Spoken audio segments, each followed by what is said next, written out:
Hello, everyone. Welcome back to another episode of Backstage Spotlight. Today we have with us the incredible Stephen Mear. Welcome. Hi. How are you? Oh, good. Very good. Thank you. Very Very good. good.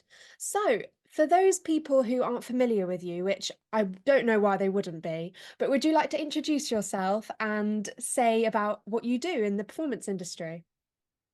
I am a choreographer and a director, and I've been one for many years now. I was a performer for many years, but then I went into choreography and directing, which I do here in America, Paris, actually all around the world. So I've been very, very lucky with the way my career's led me.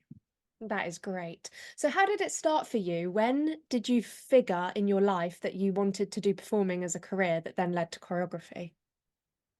I think as a little kid, my mum used to work in a dance school, so I just used to run in and out the class at the age of 3, out of a tap class, and I was never pushed into doing it. I just did it, and also because I was dyslexic, I didn't realize then, but very dyslexic as a kid.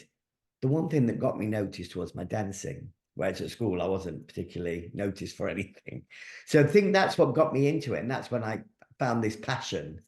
And luckily, I just went to London studio when I was like 17, 18. And I was very lucky while I was there. My first 2 years, I got into 2 West End shows. Wow. No, the last two. So that was amazing. They don't do that now, but I did that. So not only was I learning my craft, I was actually really learning my craft through seeing how people work on stage. It was amazing. And how was your time at dance college? What were your biggest challenges that you overcame? I think because I knew I could tap dance, that was never when you come from your hometown, you're like one of the best things. Of course, you get to London and I was rubbish compared to literally everybody, really not great. And I just remember thinking, I need to work at my ballet and my singing and my acting and my jazz. My jazz I could do, but I learned mathematics, which I loved. But I did 12 ballet classes a week to make sure my ballet was strong. So I managed to get into cats in the end and understudied Mistopheles. So it did pay off in the end. Yeah, wow. For those people who are currently going through college and having a bit of a hard time and sort of stuck in that bubble, what advice would you give? You know what? I was talking to somebody about auditions the other day, but I'm just saying when you're stuck in the bubble, just remember you're only at college for 3 years. And all I can say is when your teachers moan at you and say things, it's because they want you to be good. So don't take it personally. I was like a sponge. I was clever in the fact that I knew what I had to work at, the things I weren't good at. I didn't just do 100 tap classes. So just be like, I always say be like a sponge and try and learn as much as you can. Because when you leave college, you don't want to be one of those people that go, well, I wish I'd have done more acting or I wish I'd done more singing. It's the only time you're going to get to have brilliant teachers. And then that you've got to pay for it after that separately. So, and I think, and also once you do leave college, keep doing your classes, keep making yourself better. Yeah, that's really valuable advice. What was the first performing job that you had then upon leaving college? Well, at college, first West End show, I was in the end of my first year and I got into Evita in the West End. I'd done a panto, professional panto that got me my equity card. I got into Evita and then I never missed class, only the matinee Wednesday afternoon or Thursday afternoon, I can't remember. And then I got into 42nd Street, the original one at Drury Lane. And I still never missed my morning class. I did my 2 morning classes on the matinee. And then I was there all the time, never missed any classes. But I That's was, like I said, I was slightly obsessed. So, so they were my first two, and I was just loving every second of what I was doing. Yeah, it's really amazing that you could do that. You could have that opportunity while still being in training. I mean, it's unheard of nowadays. Some students do pantos, but West End contracts during training is really unheard of now. So that's very lucky that you got that. I'd heard some that have done West End shows and kind of left in their second year. And I always think, well, you've still got loads to learn. Why would you do that? So I was still learning at college. I didn't feel I was any better than anybody else. I was just lucky to get 2 West End shows while I was at college. And I knew I had to keep my training going. So I was very lucky. Yeah. So how do you approach getting auditions? What's your preparation process? About as a performer getting auditions. Yeah. I mean, I had an agent. I was very lucky. As soon as it kind of did help getting into a show straight away. I got really good agents, so they were the ones that pushed me for auditions. And I do think having an agent is so important, and it's Yeah. finding the right one for you as well. It's That really you feel like, important, yeah, that you have the right match. yeah, absolutely, because you don't want to be one in a million. You want to be one in a group. That's gonna they're gonna help you, and there are some great agents out there. Yeah. So when you got, for example, um, a call through from your agent saying that you had an audition, what steps would you then take to prepare for the day? Oh well, I definitely find out who I'm auditioning for. Yes. I wasn't the best singer, so I always had 3 or 4 songs that I could sing so well, that I could do well, that I wasn't going to be out my reach, I wasn't going to crack, or there were songs I could sing even with nerves. So I always made sure I knew that. And yeah, find out who I was auditioning for, what the show was about, what period for the song to choose, or and if you've got your scenes to do, make sure you know when you go in, and never go in and apologize, going, oh, and doing that, because in America, when I auditioned out there, they never apologize. But when somebody's got a bad throat, just go in and just do the best you can.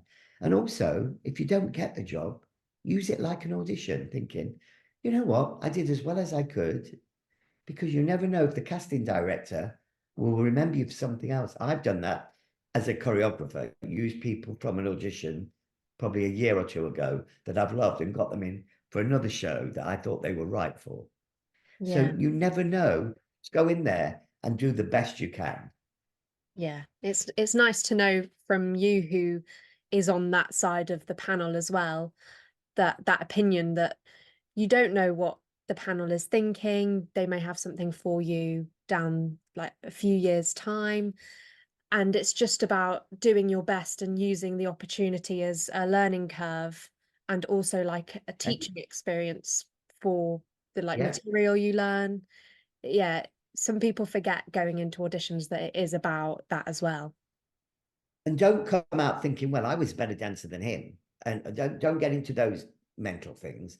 Go in and think, God, why did they get it? And then you'll think, I remember thinking, well, I know I can dance better than them, but they could sing better than me, and they could understudy something I couldn't understudy. And because casts get smaller, they were going to take them first, which I took me a while to get into my head.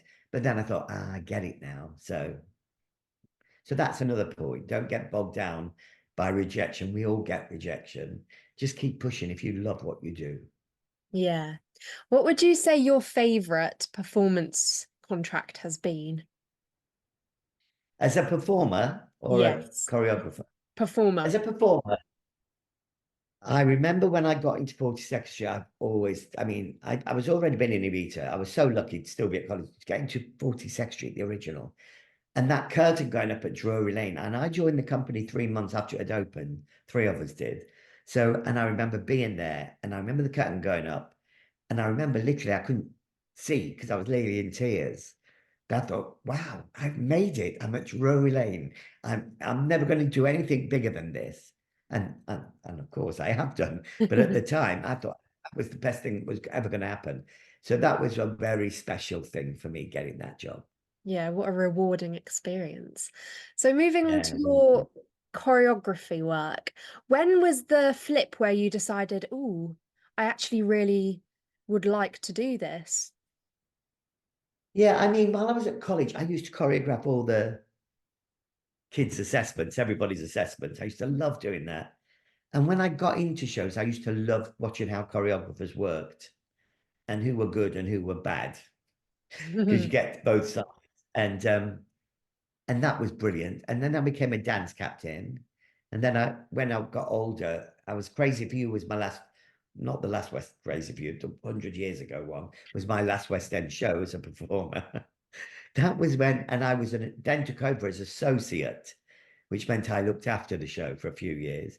So while I was doing that, I could choreograph in rep and still look after the show. So my transition was, I mean, it was a long transition, but I did it very well. I assisted Susan Stroman for years, Wow. which was amazing to learn it. But she wanted me to go to America with her, but I didn't want to carry on assisting because Mm. I wasn't a great assistant. On Praise for You, I was because I knew the show. When I did Oklahoma with her, I was a bit rubbish because my heart wasn't there.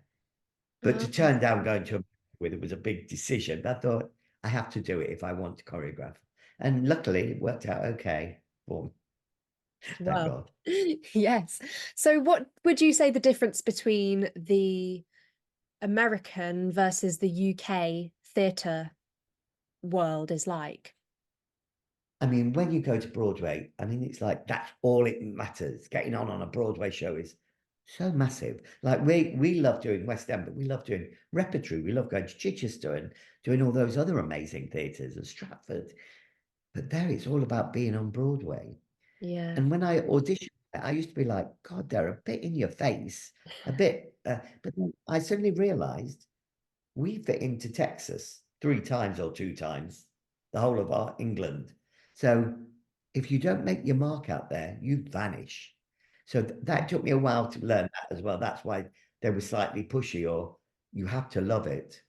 But then again, and also, if you get a job there, you get all your pension paid and your insurance. We don't have to worry about that as much here. Yeah. But the thing is, they can never get over how badly we're paid in America. So, that's the other thing. But yeah, that's what I'd say. It's definitely because America is so huge. When you audition, you have to see so many brilliant people, but so many rubbish people as well. But because of the size of the country. So you have a bigger choice. That's all. Yeah.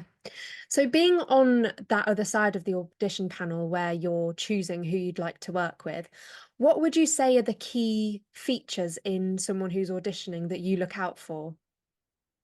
So I always say the minute you walk in a room, you're being judged, whether you like it or not. So if you've had a bad day and you've got a resting bitch face, as I call it, and you walk in the room, don't bring that into the room. Yeah. That's the first thing I see is somebody with a bad attitude.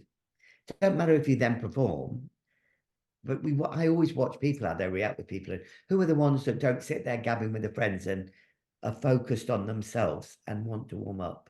That's one big thing. My Mm. other one, passion. You can't beat people dancing with something from in here. You can't teach that. So when you're in an audition, even if you think it's the worst audition, make the choreographer believe it's the best thing you've ever done.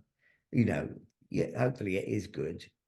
But to have somebody that's got legs that go up to here and do every trick, but have got nothing behind the eyes means nothing to me. Yeah. And the other thing is, if you've got a bad reputation from another show, because I check on people, I Oh, would rather have somebody that's going to slightly longer to get it. I'll know they'll get it if they've got passion and the 4 weeks rehearsal or however many, than somebody that's a pain in the ass that's caused trouble in a show. And I will think twice, that's without doubt. So that's a big thing people should remember. yeah. Having a good reputation in our very small industry. It's amazing how small it is. I mean, I've worked in America now, and I know so many people, and we all ring each other about people, even if from colleges, even if they've just left colleges, I will ring their teachers to say, I'm going to take a chance on this new kid. Is it worth it? Are they good? So keep your nose clear. Exactly. And people don't realize that everyone does talk to everyone.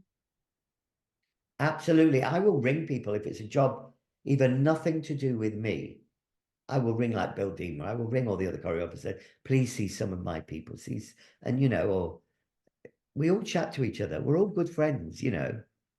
So and the one thing is, you want a happy company. You only need one bad apple to start something, but they never last very long with me if they are. Oh, it's good to know. Yeah, exactly. So you worked on the West End's Mary Poppins. I mean, how was Yeah, that? wonderful. I got to work with Matthew Bourne. I mean, we're like chalk and cheese. The way we work. I mean, and also I did all the tap but we were included in everything. But it was just a wonderful experience. Beautiful. How lucky was I to be on that and meet the Sherman brothers and Styles and Drew, who I know, and Cameron I've worked with a few times, but me and Matt are very big friends now, and we've worked just done Old Friends together.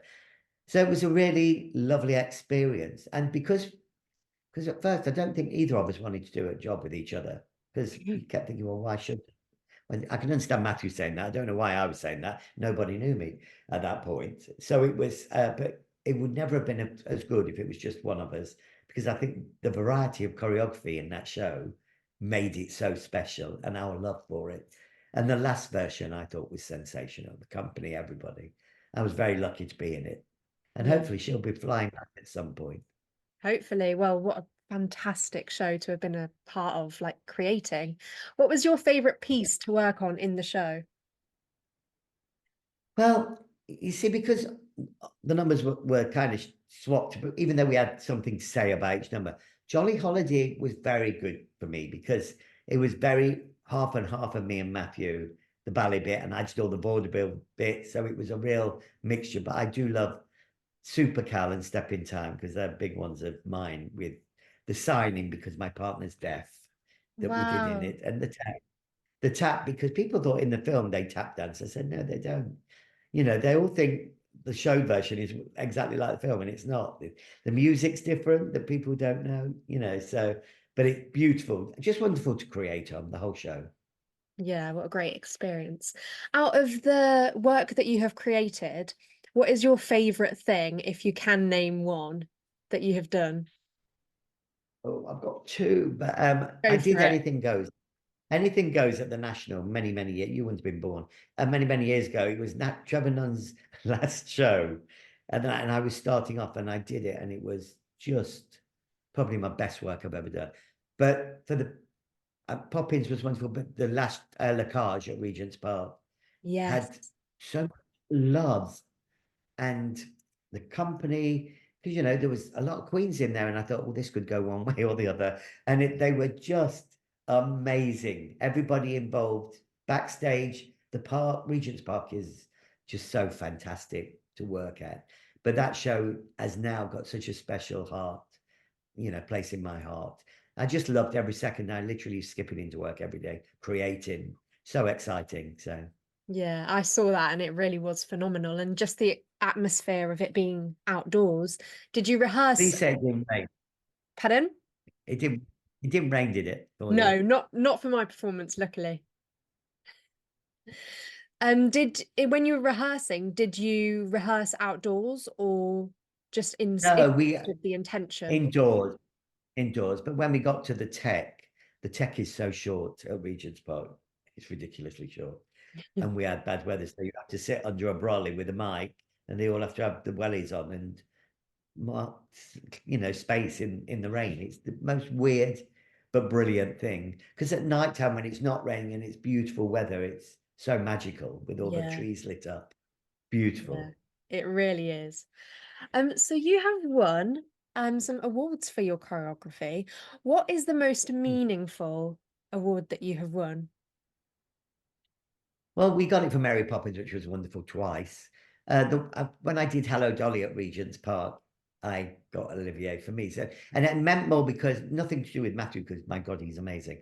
It was all me, that show. So it was to be noticed when it's just your choreography and not Yeah, somebody else's as well.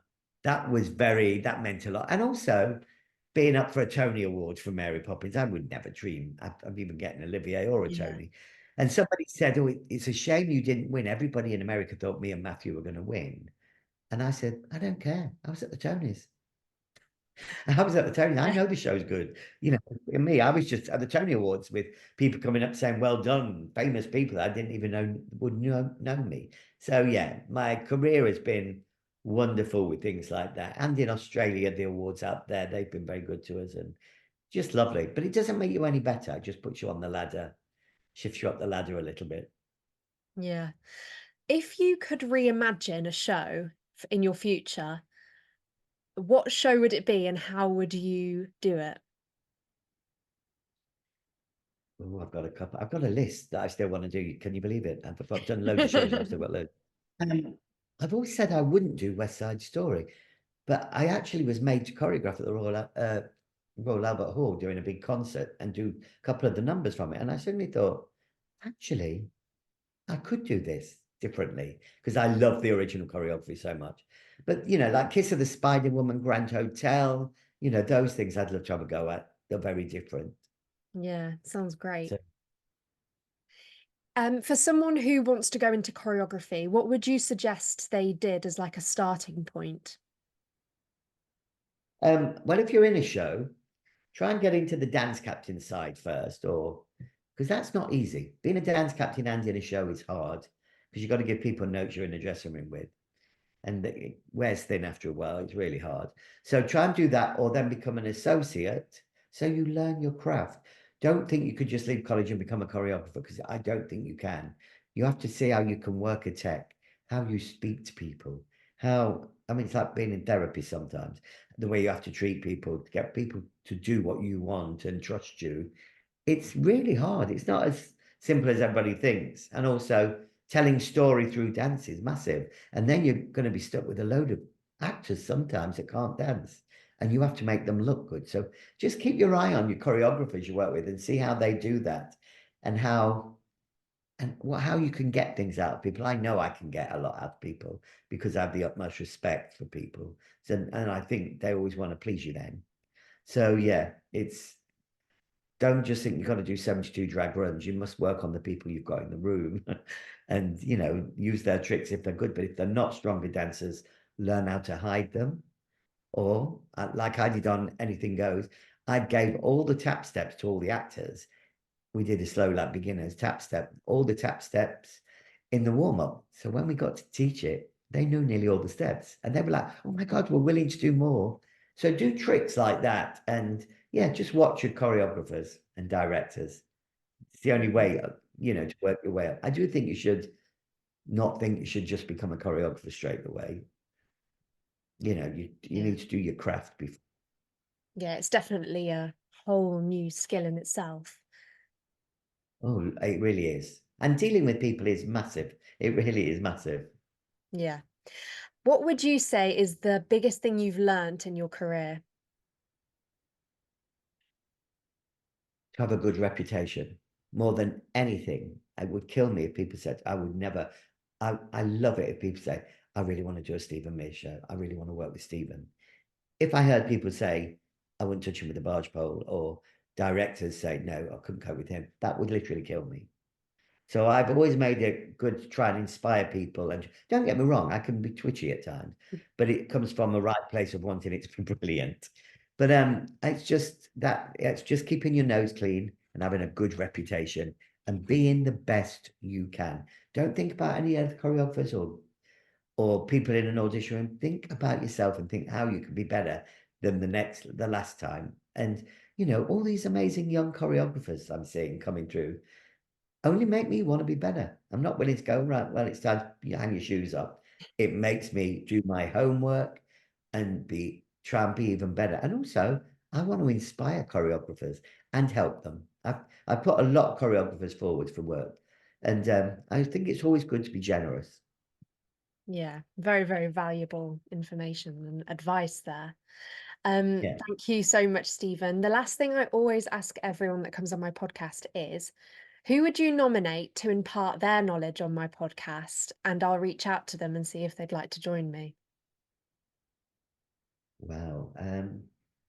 As a director, I would say Trevor Nunn. As another choreographer, I'd say Matthew, because I think his knowledge is so amazing, the way he built his company and everything. Yeah, well, thank you so much. Everyone listening, you can stream on Spotify, YouTube, and Apple Podcasts. Thank you again, Stephen, and we'll see you in the next episode. Bye. Lovely to meet you. And you. Bye.